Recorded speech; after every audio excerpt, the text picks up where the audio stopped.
கிறிஸ்துவின் நாமத்திற்கு மகிமை உண்டாவதாக. பிரியமானவர்களே, இந்த மே மாதத்திலே உங்களை வாழ்த்துகிறேன். தேவனாகிய கர்த்தர் கொடுத்திருக்கிற இந்த புதிய மாதம், புதிய நாள், அதோடு இந்த உழைப்பாளர் தினத்தன்றும் கர்த்தருடைய நாமத்திற்கு மகிமை. வேலை செய்கிற உங்கள் யாவரையும், உங்கள் யாவரின் கையின் பிரயாசங்களையும் ஆண்டவர் ஆசீர்வதிப்பாராக. இந்த மாதத்தின் வாக்கு சங்கீதம் 5:11 உம்மை நம்புகிறவர்கள் யாவரும் சந்தோஷித்து என்னாலும் கெம்பீரிப்பார்களாக.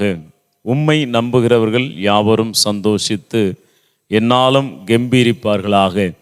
கர்த்தரை நாம் நம்பியிருப்போம் என்று சொன்னால் நித்தமும் ஆண்டவர் நடத்துவார். ஆசீர்வாதங்கள், சமாதானங்கள் நம்மை சூழ்ந்து கொள்ளும். இந்த தொழிலாளர் தினத்தன்றும் இந்த வருடம் முழுவதும் ஆண்டவர் மீது நீங்கள் வைக்கிற நம்பிக்கையினாலே யாவரும் சந்தோஷம் கொள்வீர்கள் என்றும், அதோடு சந்தோஷிக்கிறது மாத்திரமல்ல, என்னாலும் கெம்பீரிப்பீர்கள் என்றும், வாழ்வில் சந்தோஷம், சமாதானம் இவைகள் அனைத்தையும் காண விரும்புகிற நீங்கள் முதலாவது கர்த்தராகிய இயேசுவை நம்புகிறவர்களாக இருக்க வேண்டும். இதைதான் ஆண்டவர் விரும்புகிறார். எனவே கர்த்தரை இந்த மாதம் முழுவதும் நம்புங்கள். நிச்சயமாய் சந்தோஷமாக இருப்பீர்கள். சந்தோஷமாக இருப்பது மாத்திரமல்ல, என்னாலும் கெம்பீரிப்பீர்கள் என்று இந்த மாதத்தின் வாக்கு சொல்லி இருக்கிறது. எனவே கர்த்தரை நம்பி அவரிடத்திலே சந்தோஷத்தையும் அவரிடத்திலே கம்பீரத்தையும் நீங்கள் பெற்றுக்கொண்டு இந்த மாதம் முழுவதும் ஆசீர்வாதமாய் நடக்க கர்த்தர் கிருபை செய்வாராக.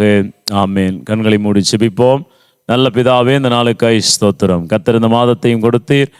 இதோ நன்மையும் சமாதானமும் ஆண்டவராய் கர்த்தர் நீர் ஒவ்வொரு மாதம் கொடுத்து வருகிறீர். நன்றி அப்பா.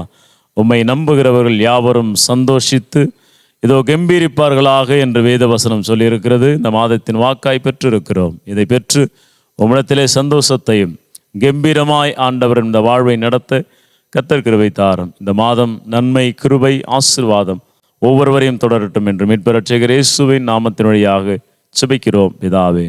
ஆமேன்.